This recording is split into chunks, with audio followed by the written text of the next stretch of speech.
Good morning, everybody. Our reading today is taken from Paul's first letter to the Thessalonians, chapter 4 and verses 1 to 12.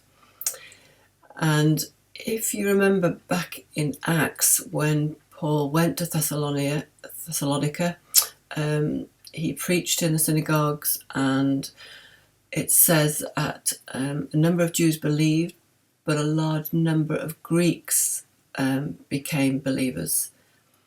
So now he had to flee the city because a number of Jews stirred up a mob against him. So now obviously he's away from these new believers and writing to encourage them in their faith. And he starts off in the first few verses really praising them for the way they're beginning to live their new Christian lives and encouraging them.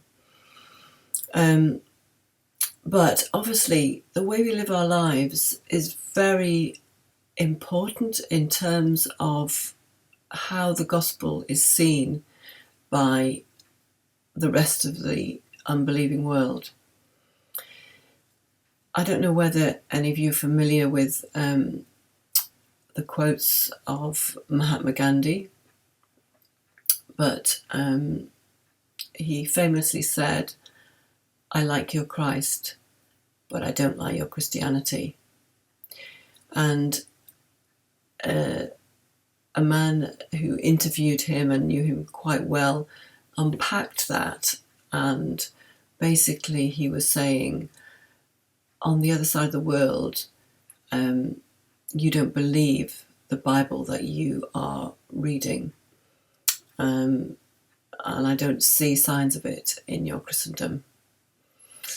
So that's quite a damning statement, really, but it proves what somebody once said, that our words whisper to the world, but our actions shout.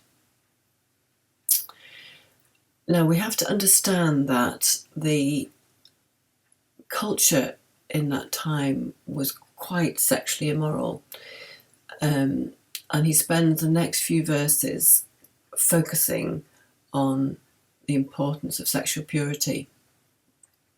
So in Greek culture, sexual idolatry, prostitution was all part of their god worship, and so involved prostitutes in the temple. Adultery was no problem. In the Roman culture, you had a wife and you didn't commit adultery with anybody else's wife, but it was fine to have concubines, prostitutes, use your slaves for sex purposes. So really this was a big change to come into a Christian mindset. I remember many years ago, John was doing some pub evangelism back soon after our student days, and he met a guy in a pub called Andy, led him to Christ that very night, and tried to disciple Andy. And in the course of their discipleship discussions, sex became a topic. Andy said to John, "Do you mean to say if I pick up a girl at night and take her home, I can't have sex with her?"